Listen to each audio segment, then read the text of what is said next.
Hi, I'm Mike Chavanis, and welcome to Drexel Newman. We find ourselves here at another exotic location shoot. We are at the Denali State Park in Alaska, near, not surprisingly, Denali, otherwise known as Mount McKinley. Tallest mountain in the world as measured from its base to its peak.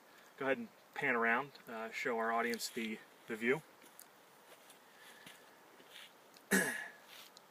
Unfortunately, due to weather conditions, Denali's not out, and so the most beautiful part of our presentation here isn't currently visible thanks to the clouds. But that's all right. I'd like to start with another apology, which is for my general level of sweatiness. As my shirt is about, I'd say, 60-65% saturated, it's safe to assume that this is a moderate to strenuous hike that we're on, which is the case. In any event, hopefully we can work past these two tragedies and continue anyway. I had a discussion with a student recently about a book that she was reading, and it focused on Jesus' historical life and minimized his role as God. Probably, in all likelihood, a very good read. So, Julia, I'm sorry for becoming furious and yelling at you about it. But what it reminded me of was a broader trend of books which seek to isolate Christ's humanity and explain a biographical sketch of him in terms of purely historical and sociological methods.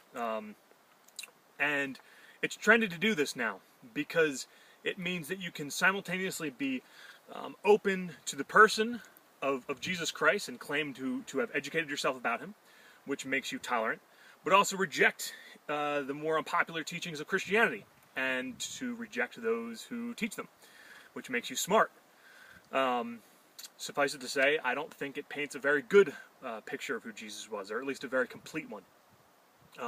These are things like, there's a book out, Zealot, but going much further back to works like A Marginal Jew, and even very well-noted scripture scholars often fall into the trap of trying to isolate Christ's humanity from his divinity. I don't think that's any more possible than it is to isolate Joseph Stalin's efficiency and economic power from the fact that he was a paranoid sociopath.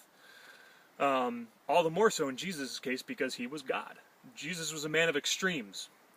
He was capable of incredible compassion and love, and was able to undergo unbelievable hardship, and was occasionally capable of extreme anger. And I think all of these things are because he was God, and so he stretched the viable limits for what we humans could see in another human being, and for what another human being could show us. And so I think it's a big mistake, both historically and biographically, to try to separate Christ's divinity from his humanity. The two were entwined. He was 100% man and 100% God. And to try to isolate one for the sake of the other is to misunderstand who the person of Jesus is, and more importantly, to misunderstand the entire Paschal mystery. Thank you very much for watching, and hopefully I'll talk to you later.